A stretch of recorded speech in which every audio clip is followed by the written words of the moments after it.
So at this time, we have our last time slot of the day, which will be for the next hour.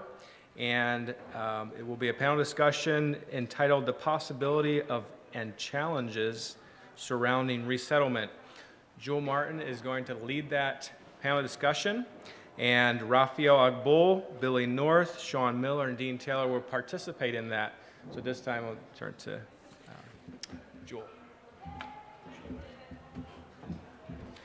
Joel. All right, so we are going to give them each 5 minutes to paint broad brushstrokes and context for where they are serving or have served. In Billy's case and in Sean's case, past tense, but still have interest in those areas. And the goal of this context is to help us in thinking about framing the panel discussion if we were to engage with the Rohingya, for example, in a resettlement effort or project where we're intentionally not just passing on UN-style food parcels and setting up places for them to live, but actually helping these people resettle either back to where they came from or in a nearby location. What would that potentially look like? So one question I want us to be thinking about as we go into this next session is, why do you think, and panelists, I want you to address this, but I want you as the audience to be thinking about this as well, why do you think there are not more resettlement efforts actually happening? I mean, obviously, this is more sustainable. We can't keep 1 million people living in camps, or in the Shangali case, a couple 100,000 living in these refugee or internationally displaced people camps. We can't continue to do that long term. So what are some sustainable ways that we could think about? What are the challenges, the possibilities, if we would think the impossible and dream God-sized dreams? What could resettlement look like? So we're going to start out with Brother Billy. You have 5 minutes. Paint context for us, and then you sit back down. After all 4 of the presenters, minus Jesse, we'll switch out Dean at that point, are done, then you guys can come up here. We're going to move this platform and have some dialogue. So go ahead, Billy. 5 minutes. All right. I don't know if I can do 5 minutes. Oh, well, I'll do it for Joel. Is this Joel? Joel. Is this audio? I don't need audio. But I do need that to work. There we go. All right. 5 minutes means I have to move fast. So, DR Congo, Democratic Republic of the Congo, did not exist. Well, I think it did exist, just barely, when this story starts. But everybody remember the genocide of Rwanda in '94?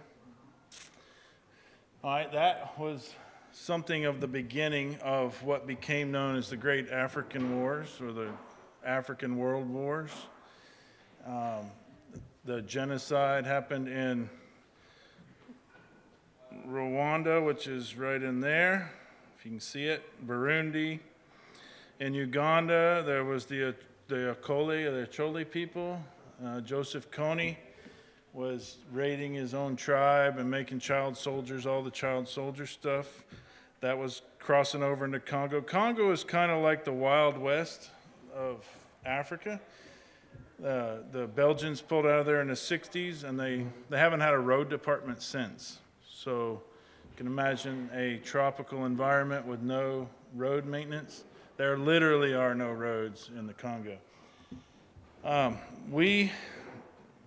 This goes back to the years, about the time I met my brother Raphael here. And we met at the same place as I met this other family, which I'm not going to tell you who they are exactly, because they're in a little bit of a situation there. We shouldn't be publishing a whole lot of their information, but this family, let me go back to the war. 94 was the war in Rwanda. 96, Rwanda and Uganda invaded the Congo up north there, about in the middle of the country, in order supposedly to root out the perpetrators of that genocide. But they used that to try to annex part of Congo where there's a lot of minerals and diamonds and cobalt mines. Congo is very rich in minerals, and the bombs we dropped on Japan came from the Congo. The diamonds, you've heard of the blood diamonds, that's a lot of Congolese things. And then all these computers and phones have cobalt and different metals in them. They're in very short supply in the world. And a lot of that is in Congo. And so Africa is kind of being divided up by the Chinese and the Canadians, the Germans and the Americans, and exploited, as they always have been, for their minerals. And Congo and Zambia are being taken over by China. In 97 and 98, there was the first African war, or Congo War, first Congo War. And then they overthrew the government, and then the year after that is where we're going to begin with this story. In 99, officially, the second, or the Great African War started, which is the deadliest war since World War II. And between 99 and 03, I believe, there's 6 million people died in that war. 6 million. That's as big as the Holocaust, right? But we don't know about it because most American news media doesn't care much about what happens in Africa. Just to be blunt about it, politically, it's not worth dealing with. So in that war, there were 9 or 11, I think 11 countries involved, including Nigeria sent an army there. 25 armies from 9 countries. Now think about that for a second. 25 armies from 9 or 11 different countries, depending on who you ask. So everybody was involved, and it's just a continuation of that tribal warfare that's been going on. So people I want to tell you about, I'm telling you their story because they're not here.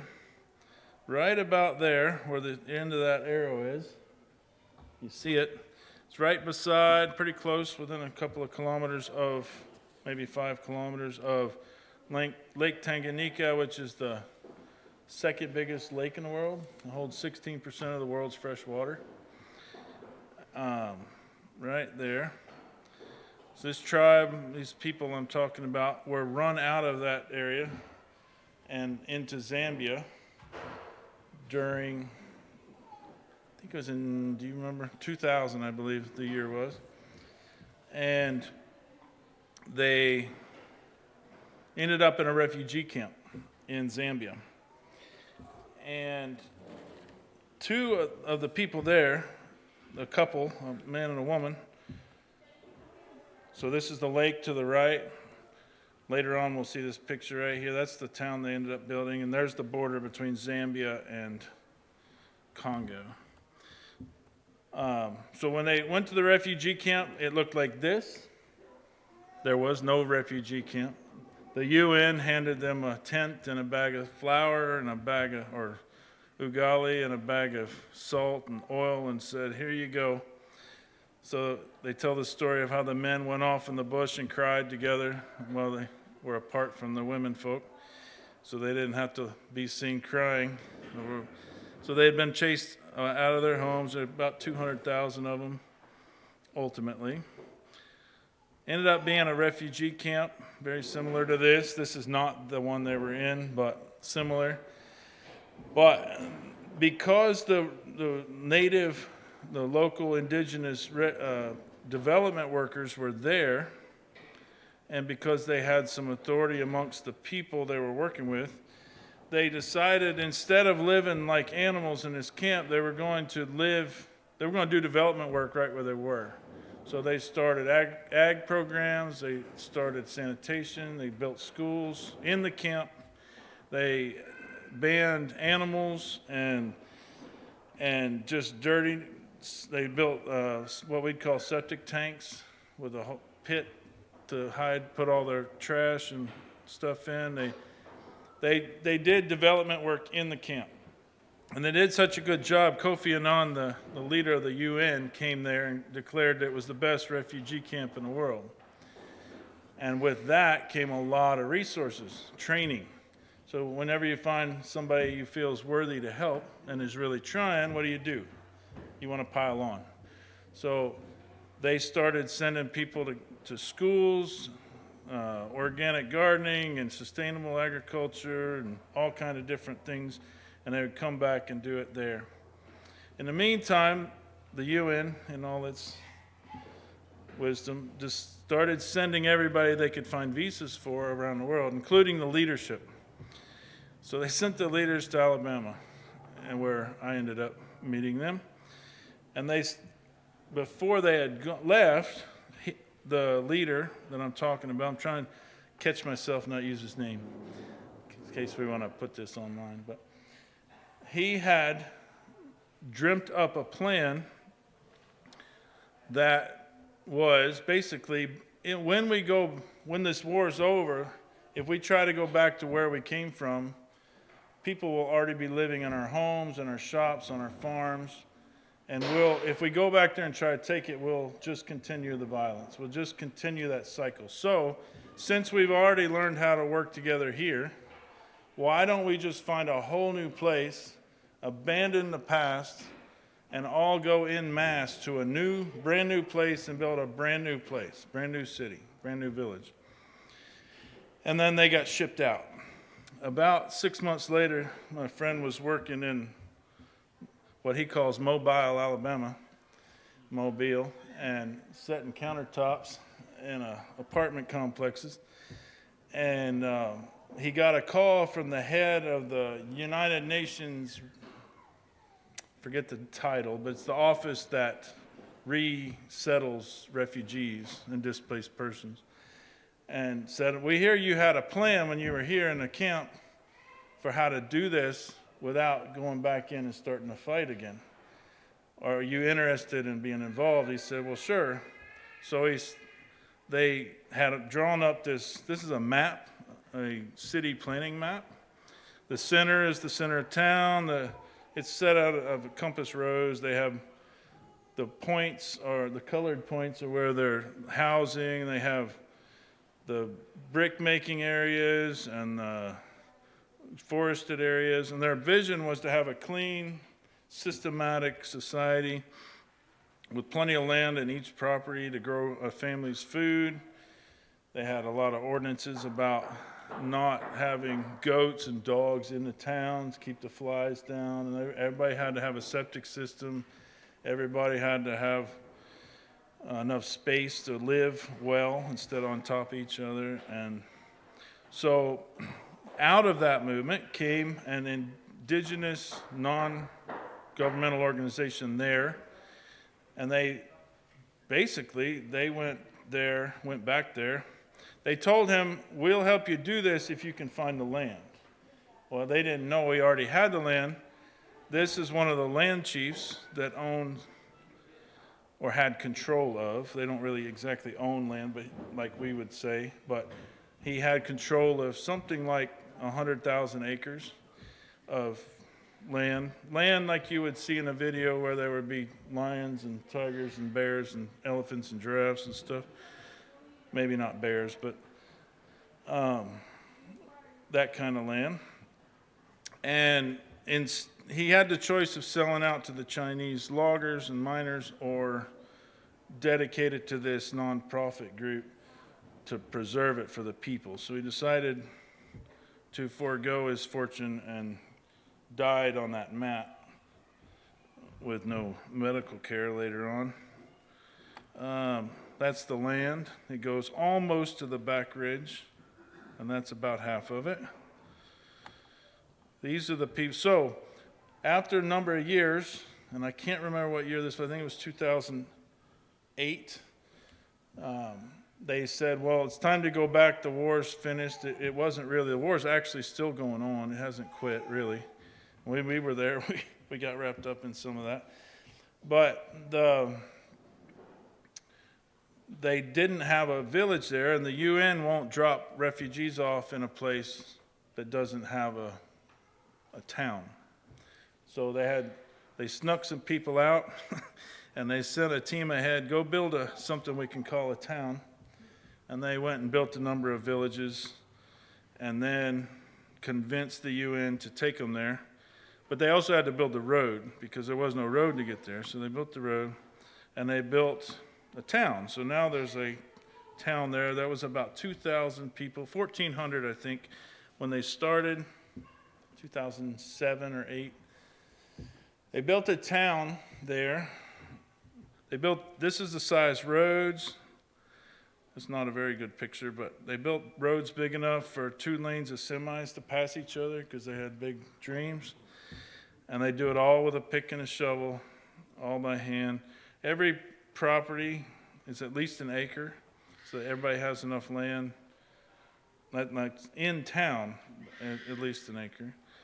And like I said, so that it was all run sort of like, it was run as a project of a nonprofit organization. And I mean, you can imagine how hard that would be to manage. They basically had a set of rules like a property homeowners association or something. Back home around the lake, we've got some rules. You can only do this, you got to build that way, whatever. So they only allowed so many houses per acre, and so they don't get piled up like most African towns. And it's the cleanest place I've ever been, I think. They didn't have, there's no trash on the streets, there's no dogs running around, there's no mess here and there.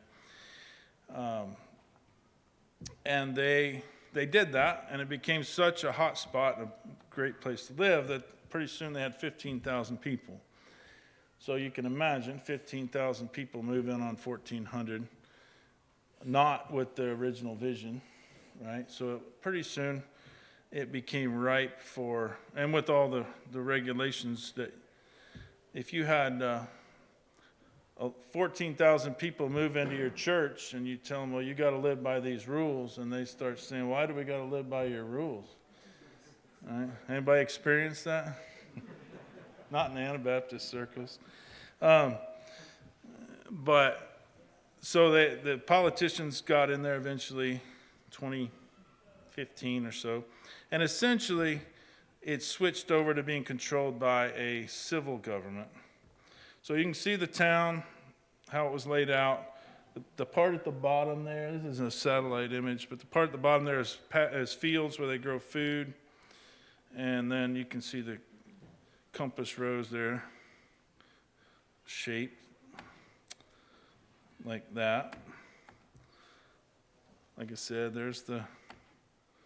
So what happened was the core group moved on to phase 3, and they went down, I think 9 kilometers away or something, and they built a place called Ichande, which is more deliberately a model community, which is where we were working.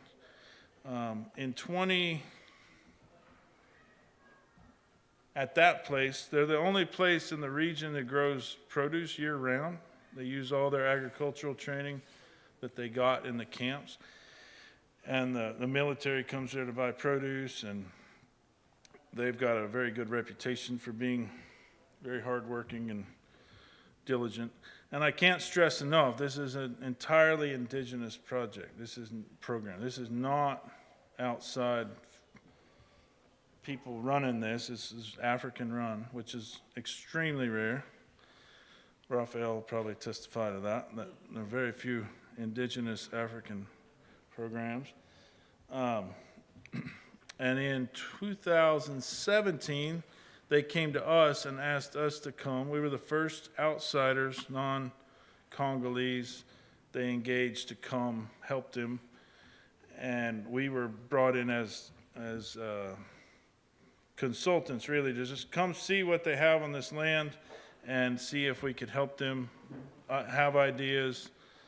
They grow fish in ponds they dug. They feed them termites that are natural there, produce. I got you. I heard it coming. I felt it in my soul.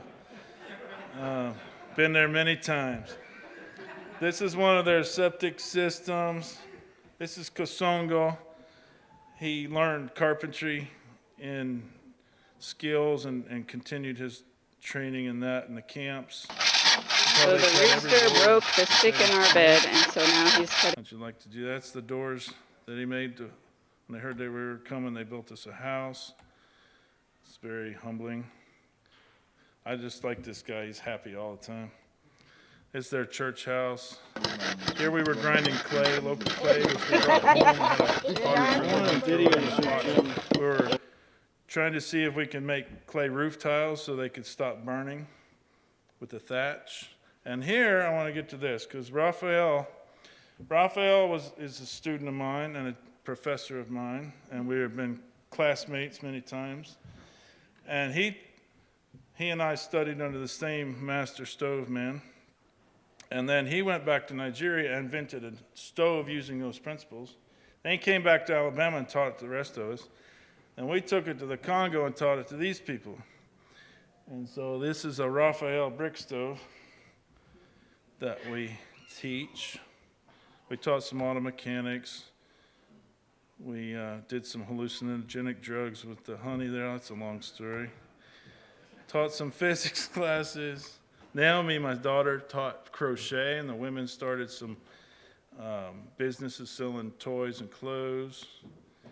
This little rat trap kind of saved us from the soldiers that invaded our camp at the end, the last time we were there. And I'm out of time, but so they're still working. They are still there. They've got their ups and downs. I think they've, in some ways, failed to imagine success at the level they had, because when they got invaded when you make the best place in the neighborhood, everybody comes to show up and be a partaker. And I'm sure many of us experience that in our churches at home, right? We have all those people that hang around the edges and don't want to commit, but they want the benefits, right? I'm sure we all have experienced that. And so I think that would be something I would be mindful of if you do such work, is what happens if you succeed? Thank you, Billy. Sean, can you go next? I think he had 15 minutes. Did I get that too? Okay. All right, so I'm here to give a brief update on the Rohingya refugee situation in Bangladesh. The Rohingya are a Muslim minority from Myanmar, formerly known as Burma, and they are currently living in Bangladesh, which is sandwiched between India and Myanmar in Southeast Asia. We'll zoom up on Bangladesh here a little bit. Rohingyas are currently residing in the southeastern tip of Bangladesh in the largest refugee camp in the world, and it's a result of a genocide that happened in 2017 in Myanmar. So they're crammed in a 13 square kilometer area of land just above the little mark that says Teknaf. They're located just above there, 13 square kilometers. So currently there's a population of 931,574 refugees as of January, and that's approximately 274 people per acre. Compare that to Manhattan that has 110 people per acre. This fence kind of represents the physical and racial dividing line between the Bangladeshis and Rohingyas. So initially the Bangladeshis welcomed the Rohingyas into their land because they were, quote, brothers in the Islamic faith. However, now there's a lot of tension and politics involved that's complicating the situation.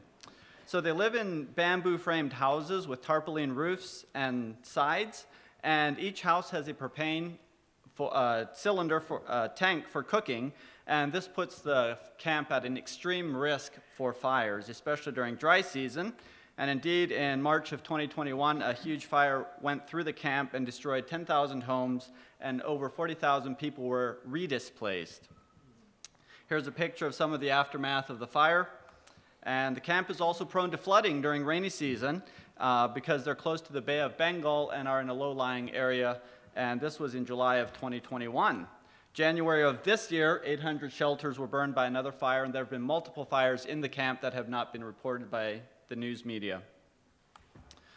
So here's Bangladesh's attempt at resettlement and sustainability, which I find interesting. It's an island called Basanchar that's 15 square miles, and it appeared in the Bay of Bengal in 2006, which makes it a very unstable piece of land.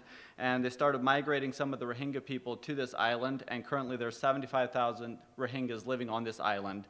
And as you can see, it looks more like a prison camp than a sustainable development solution for the Rohingya people. So the Rohingya people were not necessarily just a huge group of people that were impoverished and living in poverty in their home country. There were actually a lot of wealthy businessmen and entrepreneurs among the Rohingyas. And so a lot of these Rohingya entrepreneurs, when they were forced to come to Bangladesh as refugees, they actually set up shops and stores to sell some of their wares. However, Bangladesh does not want the Rohingya people to feel settled in their own land.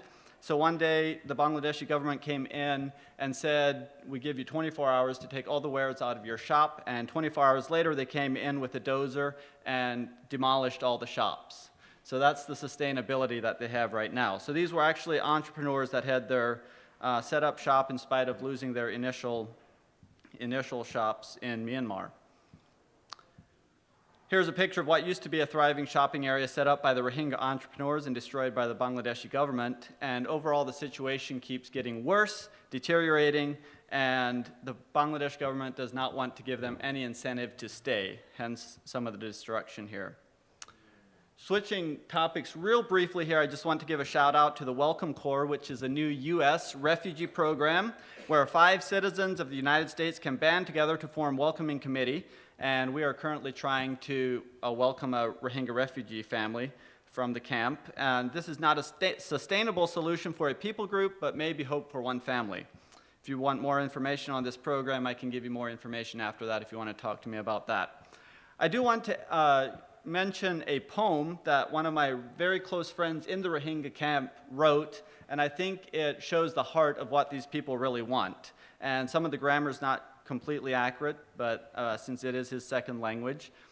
So you come to us, you see our pale face, you think we are hungry, you give us foods. Indeed, we are hungry, not for food, but for peace. You watch us on news, you hear us screaming, you think we are in pain, you send medicines for us. Indeed, we are in pain, not in our bodies, but in our hearts.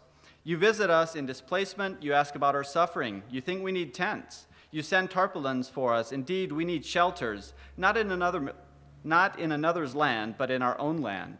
You walk around refugee camps. You meet our children. You find they want to learn. Indeed, they want to learn, not funny pamphlets, but formal education. Oh, dear world, we better remind you, we are hungrier for peace than food. We have been struggling to heal our agonies in hearts rather than wounds in bodies. Oh, humankind, help us rebuilding our homes in our own land instead of helping to shelter us in another's land. Help us getting formal education instead of buying us toys. We are hungry for peace, for love, for education, and for our own land. That's Arakan. So for more information on the Rohingya situation, you can scan this QR code and access an article I wrote about 2 years ago. Some of the numbers are not updated on that, and I also have some hard copies in the back if you're interested. I have one closing comment that I want to make, and I think currently there is no sustainable development solution for the Rohingya refugee crisis currently.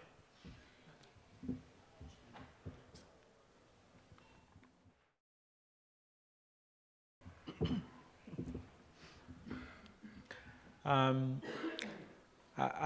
think I have said so much about, as far as context is concerned, about what I do in Nigeria, especially with internally displaced persons. But I would like to throw more light about possibilities and the challenges that we have in the communities where we work. One of the areas that is encouraging me is that we have more IDPs in host communities than the number of IDPs in camp and camp-like settings.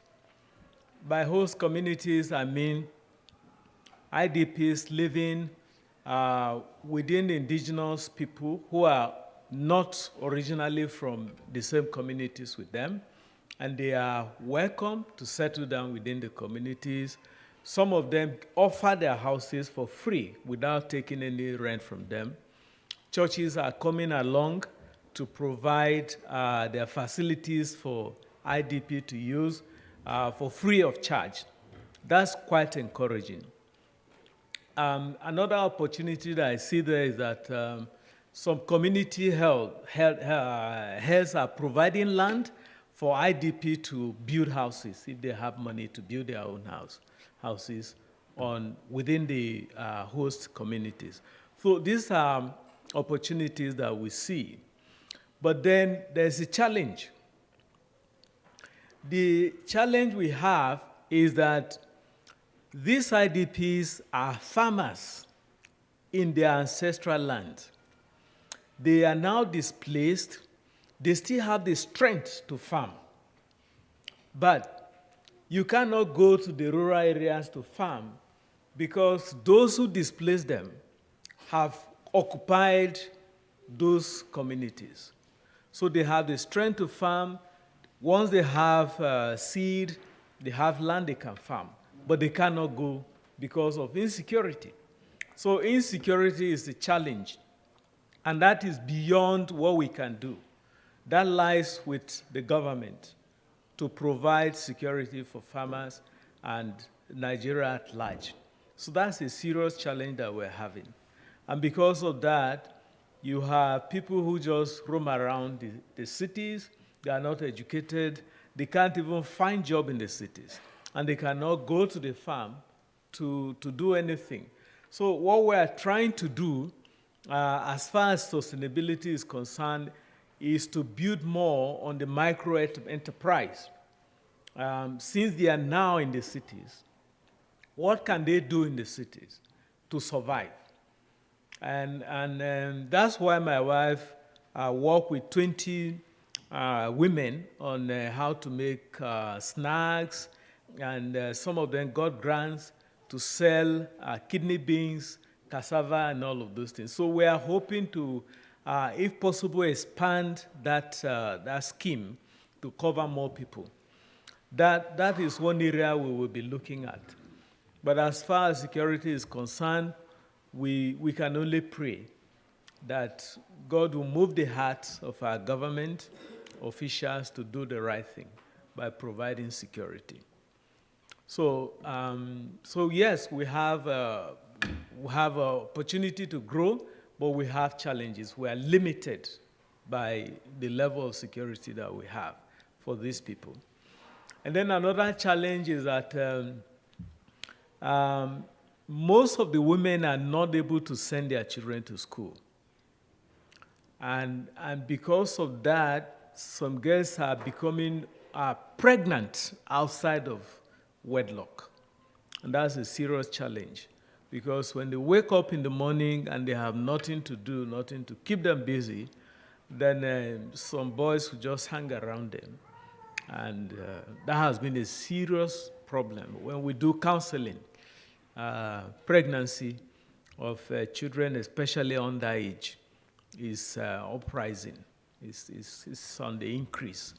So that's a challenge. And again, we do not have enough facilities to handle that. When they begin to have children out of wedlock, the boys will not be responsible. At the end of the day, it will be the girl and the mother that will have to rally around. The mother is already a widow, and then they're going to have a child that she and the daughter will have to provide. So that's a serious burden upon the mother and the grandmother. So these are some of the challenges we are having. But I believe that God is in control, and God will help us and continue to give us insight on how to go about it. And I will crave your prayer. Please continue to pray with us. We have no other place to go. That's our home. And they are our people, our brothers and sisters. But prayer has no limit. Prayer does not know boundary. If you are here and you are praying, God can move people. God can move government. God can move NGOs to get involved. So these are the crucial areas we have. Yes, there's opportunity to grow, but then insecurity is the biggest problem we have. If you solve the problem of insecurity, they will be able to grow their own crops. They are not lazy people, they are very hardworking. Farming is all they know, but they cannot go to the farm. All right, I saw Joel standing up, and that means a lot. Wow, that's really touching, every one of your stories. Just amazing. As I ponder this whole idea of this integration, I think of, I'll change the names. I remember when we were first going over there when we were traveling first with I-58, and I saw, let's call this young man Akbar, and he responded in one of the messages that Hamid, who was the Hamid and Kanuko friends of mine, was there preaching. And what touched me so much about him was how clear his conversion was. Outside of the oasis there, we came out, and I just never forget that he kept saying, "So you mean that I'm clean?" And I would never forget, he focused on that he was clean, so that the sin in his life was taken care of. He had repented of his sins. He had responded to this message, and he said, "So I'm clean, and he just kept saying that. And I was so just moved by it. I was so impressed by it. I told the story when I would go home and tell people about it. We came back the next time to the island, and I met him, and he said, "Dean, I'm really struggling." He didn't tell me what he was getting back into, but he said he was getting back to a life of sin. And so we talked through that. He repented again, and we went through that.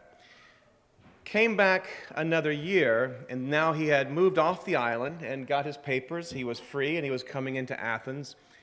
And I called him. I said, "Akbar, I'm here. I can't face you." I said, "Why?" He said, "Dean, I'm on drugs. I sell drugs. I live here on the streets in Athens, and I won't face you." I just thought, wow. Many of us, as we went back, we went over there at the initial times, literally thousands of people were coming to Christ. When I first heard the stories, I said, this is just made up stuff. I don't believe a word of it. It takes us 10 years to get a Muslim family to come over for pizza, let alone all these stories we're hearing. We went over there, and it was genuinely remarkable. Genuinely remarkable. But as I walked through the years, and I've seen people who I stood and ministered with apostatize, go back to Islam. I see people going into drugs. I see this torrent of people coming through. Me and many of us, how can we go deeper? How can we have community? How can we really address these needs and not just be riding on some wave? And so I have been very blessed just with the discussion. I've been blessed that over the years, I have seen organizations like this and young people, and this next generations of young people, rising up and talking deeper thoughts. And that really encourages me. Just the other day, Brother Jay and I were interviewing a young family that's thinking of going over now to Lesbos. And from the start, they were saying, yeah, we're thinking about, a minimum of 5 years. They're going to do 2 at first. But this kind of dedication, and I just hear another generation of people rising up and thinking deeper thoughts. How can I live there? How can I learn the language? How can I know the people? How can I work with the different ideas? This just excites me, and I'm very blessed to see this next generation coming up and thinking these different thoughts. I think we've gone way beyond that. We know we want indigenous churches. We know we want indigenous pastors. We know we want that. And now I see people trying to talk about that and how to make that happen. So I'm here as a student with all of you, and I'm really excited about the discussions and learning about this, and how can we do this to have sustainable vision. And I think one of the biggest things that we keep focusing on Lesbos is, well, before everything, we're going to need to model it. We got to show that you can live on Lesbos. So I remember when I was talking, we had an interview with Brother Gary Miller with the SALT. Many of you are familiar with him. And he cautioned us. He said, well, Dean, you got to be careful with your farm there. If they know it costs $2 to grow a $1 onion, then you're not going to win their hearts. If the money just coming in, it's got to come from them. It's got to be them. And so as we've discussed through that and walked through that, we're trying to learn that as far as working with them, learning their language, living amongst them, and letting them do it for themselves is our passion too. So anyway, I'm glad to be here. I'm glad to learn with you. And our vision is to try to do that very thing. So hand it out to Brother Joel. Brother Dean, you can stay right up here. And you guys can come on up, gentlemen. And if we could have this table moved.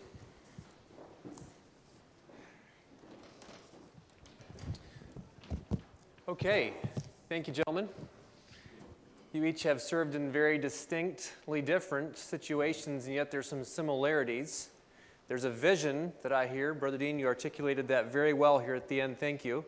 We want to see sustainable opportunities for these people. We don't want to just see them come to Christ and then revert back to where they came from.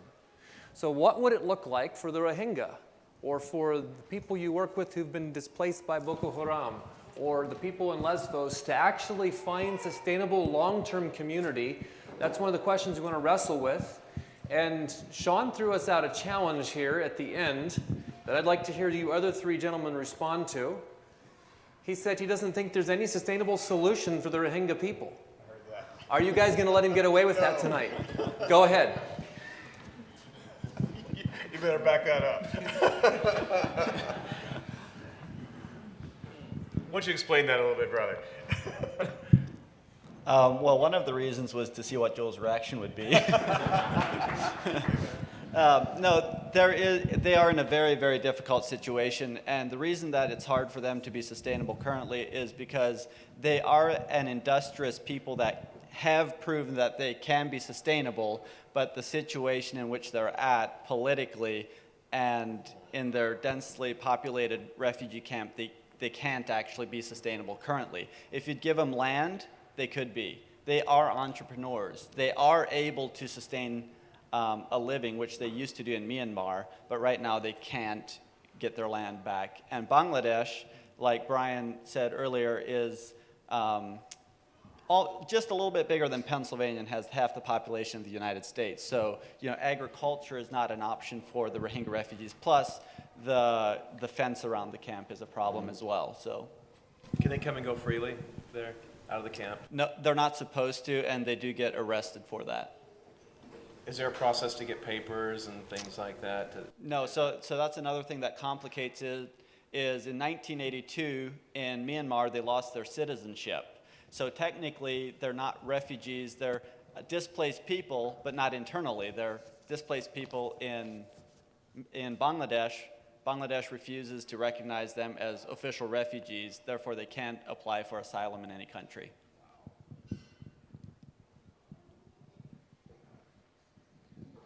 So Sustainability? Brother Raphael, at the end of your speech, you said, if we pray, there are no limits. Do you care to unpack that for us in relation to this situation? Yeah, there's nothing that God cannot do. So I believe that we can introduce the prayer dimension into what is happening among the Rohingya people. And it's an opportunity to pray and trust God, and also encourage them to look unto God. It may not happen the way we want, but eventually, if God is involved, situations will change. So I think with God, all things are possible. I'm not trying to spiritualize it, but God can still do even beyond our expectations. As far as that situation, as hopeless as it may be, God can still intervene and change the situation. Yeah.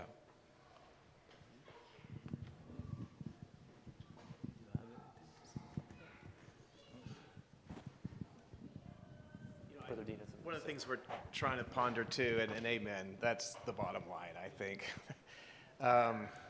It's making that difference with just the one. I mean, when we first over there, we were just so enamored by the 22,000 people stuck all in Moria, even though it seems like tiny numbers to your numbers, but even that for us was just incredibly overwhelming. we've sort of really narrowed it down to making that difference with one. I heard a Mother Teresa quote once when she was asked, how do you count to 1,000,000? 1, 2, 3, that kind of a way. And so, yeah, I think that's where our focus has been. We've tried to focus in Mytilene now on getting to know the people that actually have figured out how to live in Mytilene for 6 years, some. They're on the island. I was just talking with Brother Randall from the video just in preparation for this and talking about it. And he said, yeah, we're just starting to get to some people that are working on the farm that just might be able to make a living and do it. Getting married, have families, that type of a thing. And so, I don't know, just some small numbers of making a difference in one. And then if we could see a model, that we could just get out of the way and let that be seen. I said I didn't have anything to say, but as a development worker and trainer, my mind goes to, well, part of doing successful development work is to find the right target to start with and move past the wrong one. But it's hard to argue with the theology that's been shared.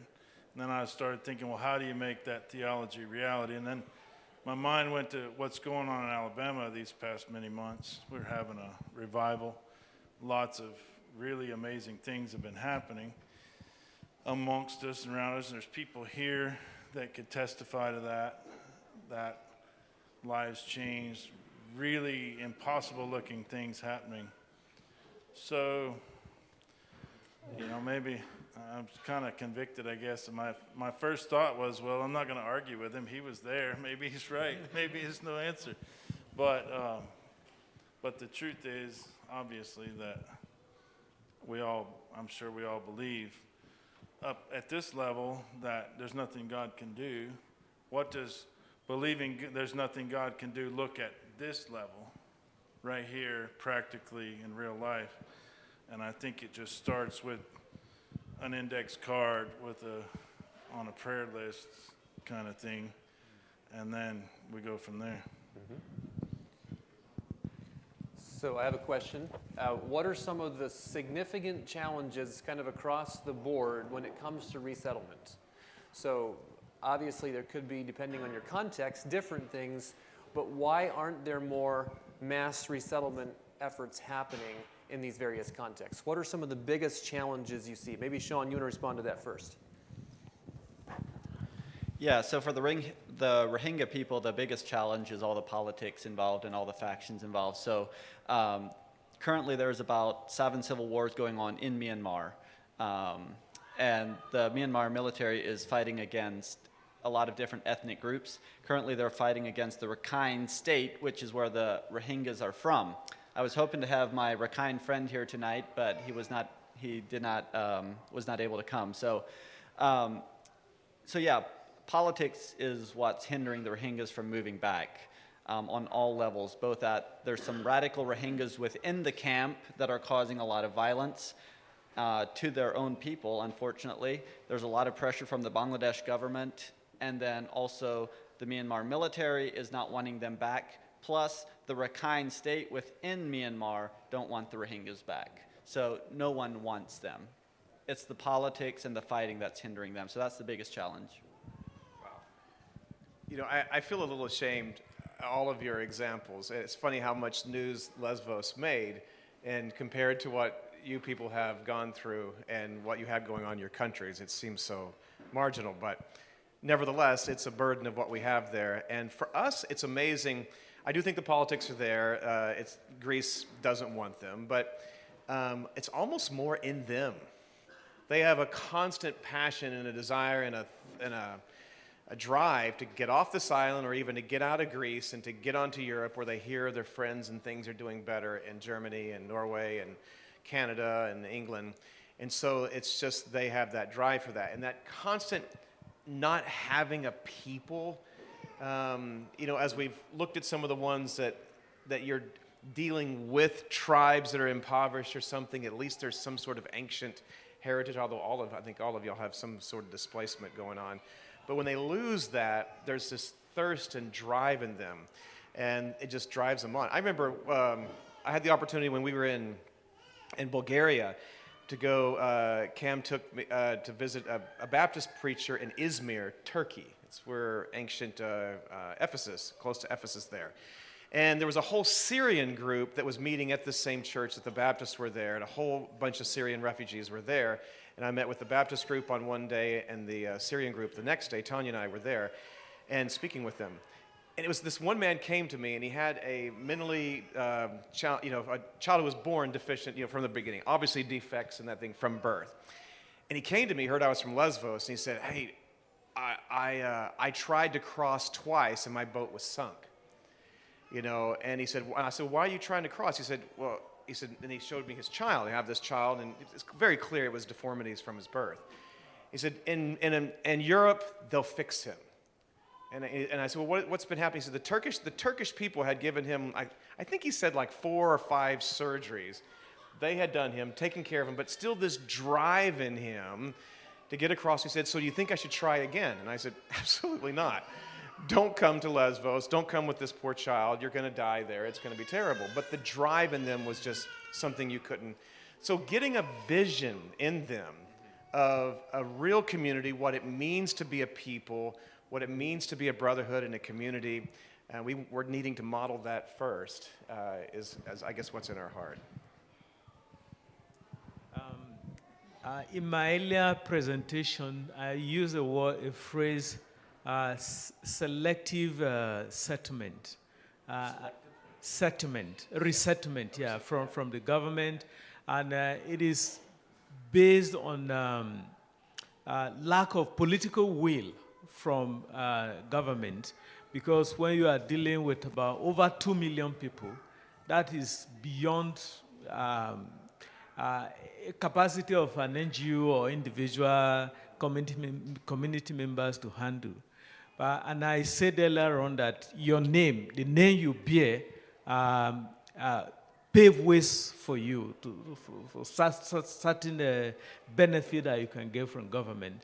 So some of these IDPs who are Christians are actually discriminated in their homeland. And those who are Muslims get better opportunities to be resettled to different communities. Like, for instance, their children can study medicine just because of the name they bear. So lack of political will from the government, I see that as a common denominator why resettlement has not happened as we expected it to be.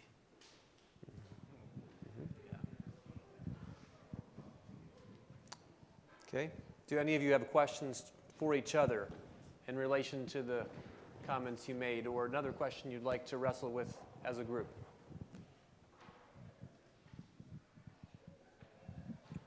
Now, I've heard lots of reports of Bangladesh and what the SALT groups that's grown. There's been some pretty significant church starting and church planting in this impossibility. You have done some remarkable things. Yeah, so all the SALT groups are actually working with the local Bangladeshis, not with the Rohingyas. So they are a distinct people group. Now, I think, like Brian said earlier today, all their SALT programs are outside of the camp. They've done some agriculture in the camp. Okay. And some of the pictures that he was showing, that was within the camp, the agriculture, but it's similar to, is doing a produce garden, in Manhattan, is that a good idea? That's great, but is it sustainable? Yeah, right, right, I get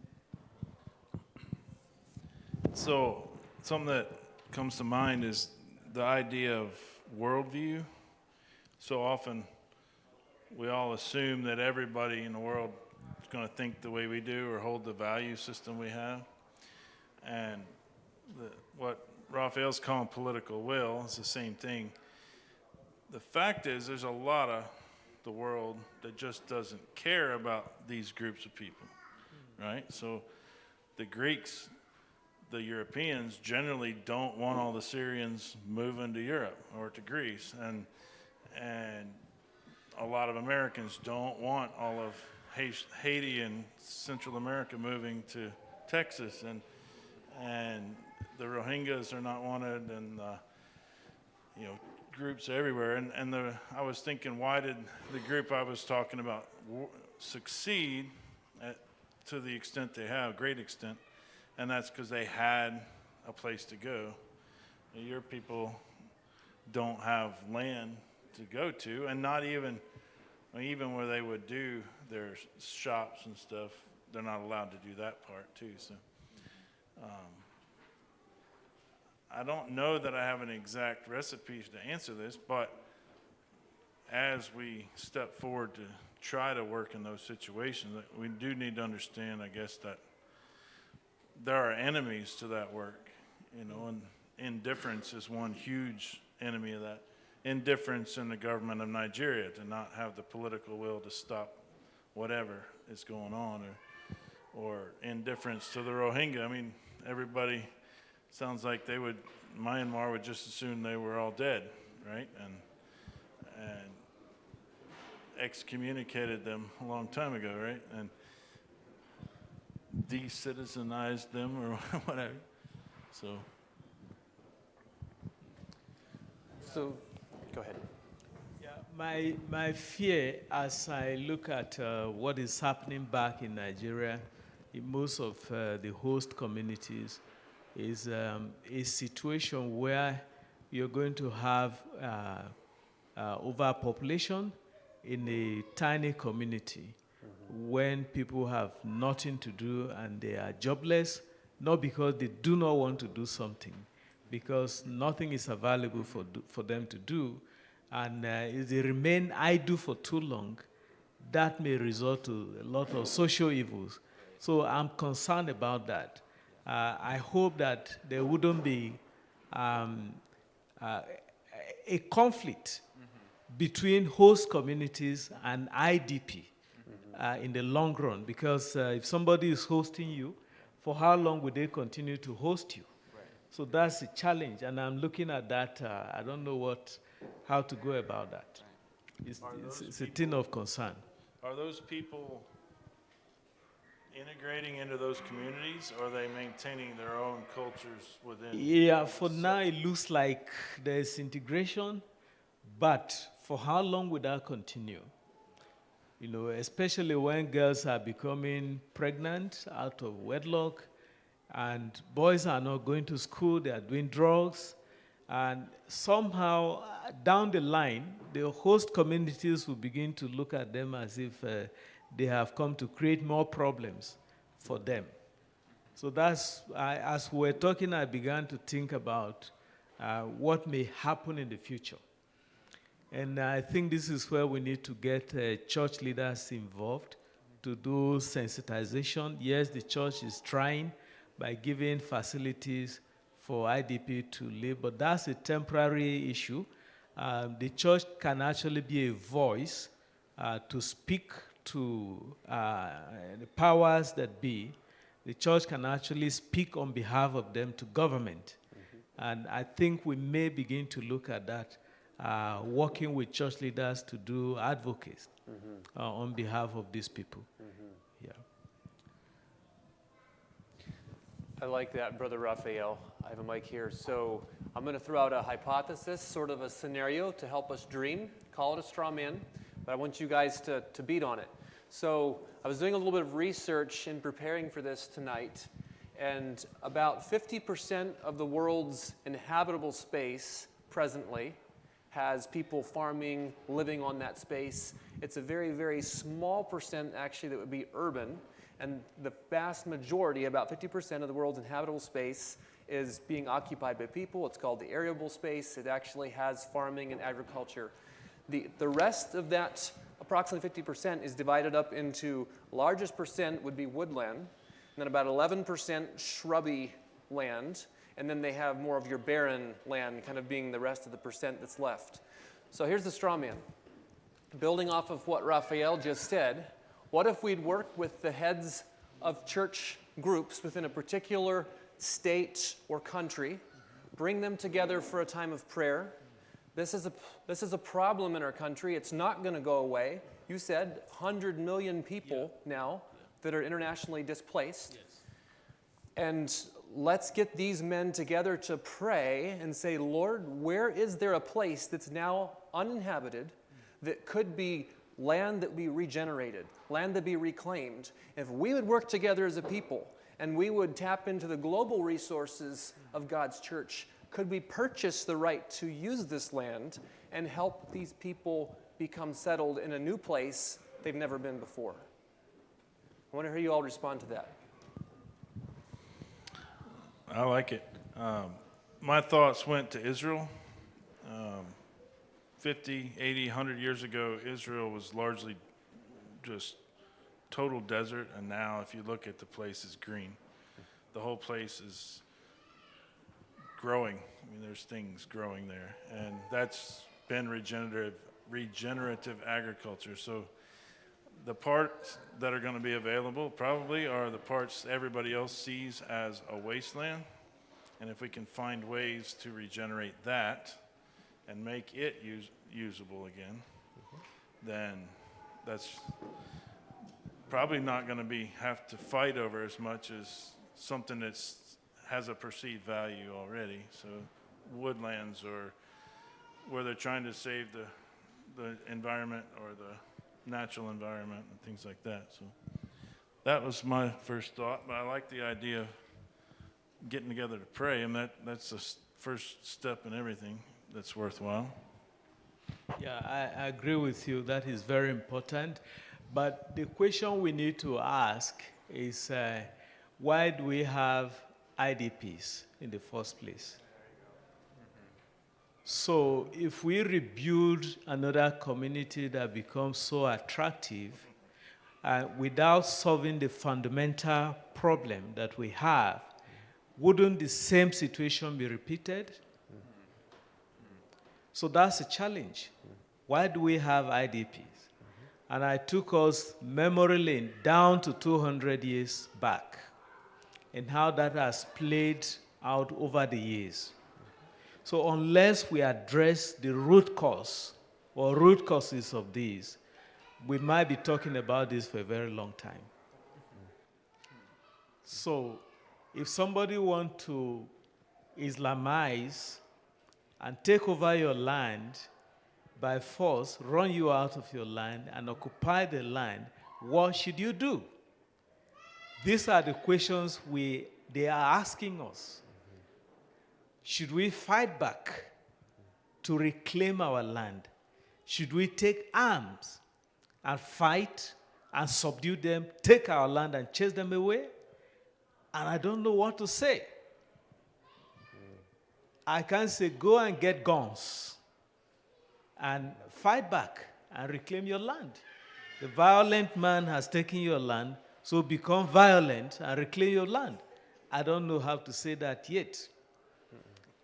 So, what we are going through, is it persecution or is it normal conflict? In my mind, it sounds more like persecution. Because if not, why would it happen on Christmas Eve? Why would somebody burn churches? Why? Why would somebody target pastors and Christians? Why would you go to the Bible Belt of Nigeria?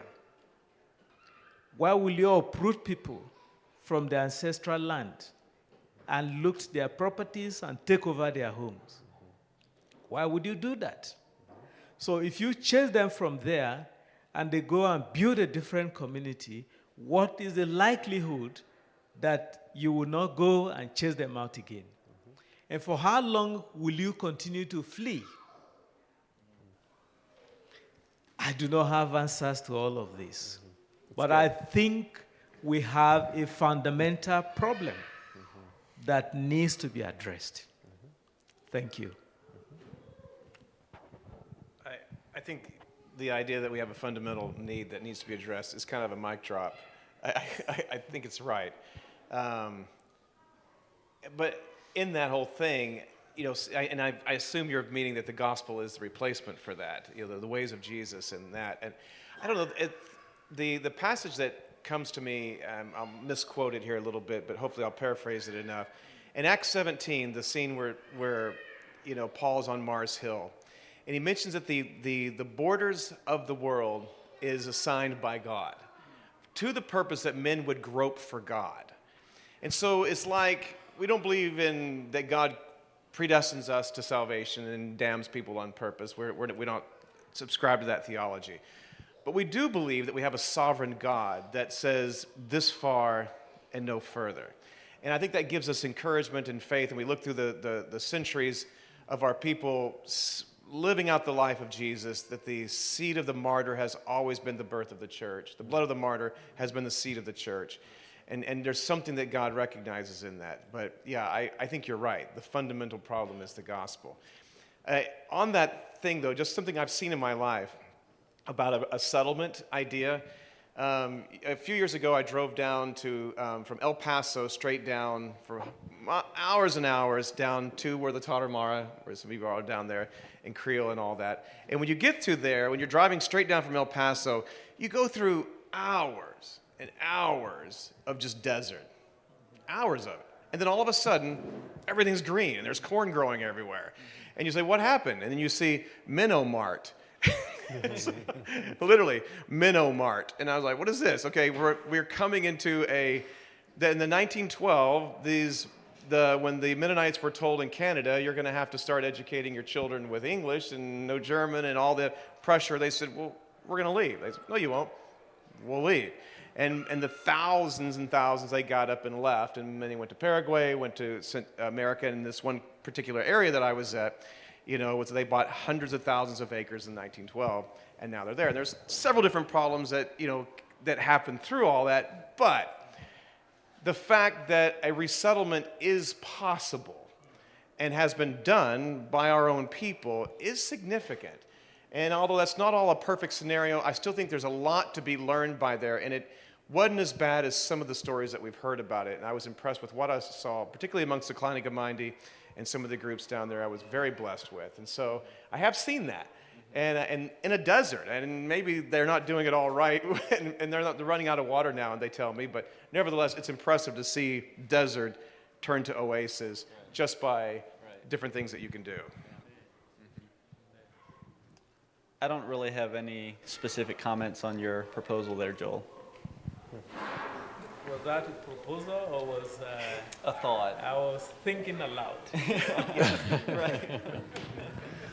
Okay, it's about time to wrap up, but we're going to open it briefly. Thank you, panel, to the audience. If any of you have a question, just stand up where you are and shout it out. We're not going to bother walking the mic back to you. So wave your hand if you have a question. Back there. Is the Hutterite model possible?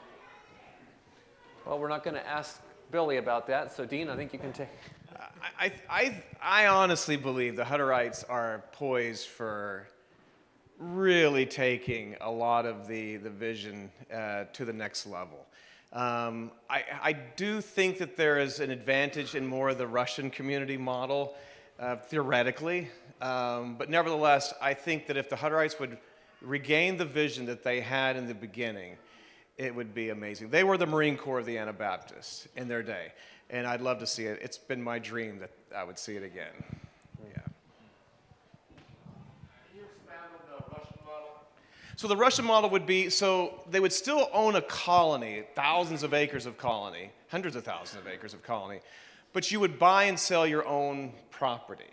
So as a man, you would own your farm. At the bottom of it would be owned by a church or something. And there's difficulties with it come and all that without people moving in and having to be white German speaking and that kind of a thing. But the idea of having the personal responsibility and having it available for converts to come and go, which will happen, I think the Hutterite model makes it more difficult in the sense that it almost makes you scared for people to join because, well, now what are we going to do? But the Russian model, I think, can do that. I've seen that maybe, I think some of you are familiar with Caneyville and some of their models that they've done and worked with that. And these are all been experiments that we've seen, but I tend to think that might be a little easier than just a Hutterite model. So in other words, having a big area, but you individual families still buy and sell in and out of the community and their own land would be the Russian community model. Thank you. We'll take time for one more question, if there is one. If not, we'll close. Yes, Brother Eddie. How many ships would it take to relocate this many? Stand up and shout a little louder. How many ships would it take to relocate this many people? Which group are you talking about? Well, both of them. How many ships, Sean, would it take to relocate 1 million people? Well, there's 1 million Rohingya refugees in Bangladesh now, so Depends on if it you do depends on, Bangladeshi style or American style. right? Yeah. So I don't know how big some of these ships are that could transport people. I don't have an answer for that. Do you have a place to be shipping them to? He has some ideas. Oh, you heard some ideas. Fantastic. Thank you, gentlemen.